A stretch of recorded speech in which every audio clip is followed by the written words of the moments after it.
비싼 전집이나 교구, 장난감이 과연 우리 아기 뇌 발달에 필수일까요? 결론부터 말씀드리면 절대 아닙니다.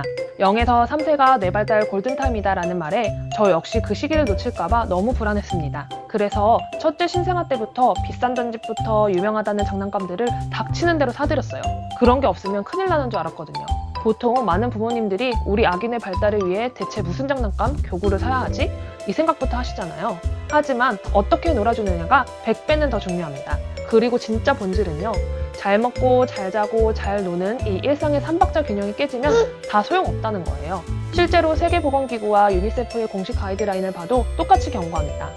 아기 뇌 발달의 핵심은 비싼 장난감이 아니라 잘 먹기, 잘 자기, 잘 놀기라는 일상의 기본축이 완벽하게 세팅되는 거라고요. 이 기본 균형이 무너지면 그 어떤 비싼 자극도 아무런 효과가 없다고 딱 명시하고 있습니다. 그러니 비싼 교구나 장난감 많이 못 사줘서 불안해하실 필요 전혀 없습니다. 오늘 영상 끝까지 보시면 돈 한 푼 안 쓰고 당장 오늘부터 우리 아기 뇌세포를 폭발적으로 연결해줄 3가지를 전부 가져가실 수 있습니다. 지금 바로 공개합니다.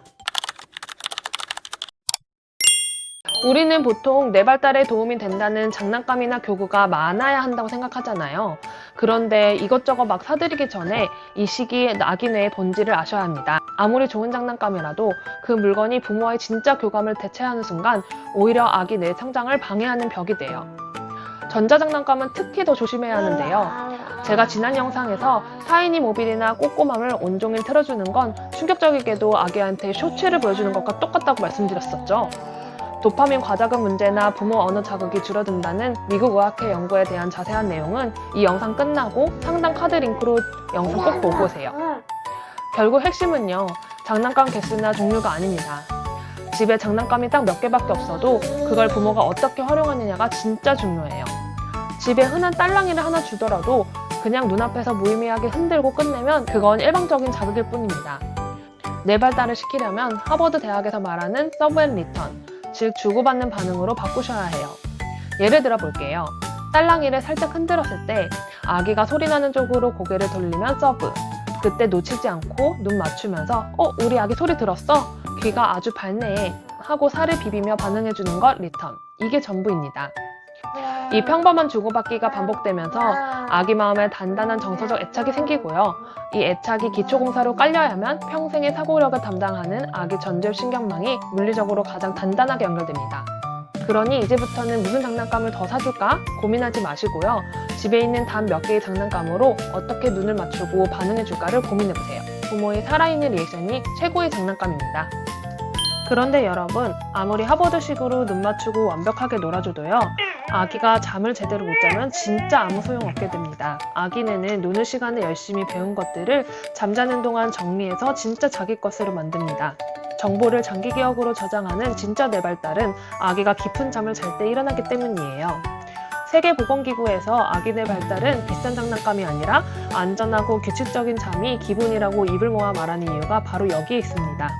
제가 바로 지난 영상에서 뇌 발달 망치는 아기 수면 습관 5가지로 회포가 아주 제대로 해드렸었죠. 기억하시나요? 하품할 때 재우면 이미 늦으니 적정 깨어있는 시간을 맞춰줘야 한다는 것. 8주가 지나면 낮잠도 밤처럼 깜깜하게 암막 커튼을 쳐서 재워야 한다는 것.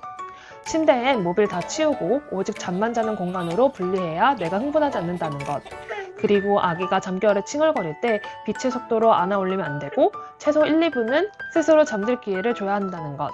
마지막으로 뇌 발달 호르몬이 폭발하는 밤 10시부터 새벽 2시 황금 시간대에는 이미 깊은 잠을 자고 있어야 한다는 것까지 다 짚어드렸었어요.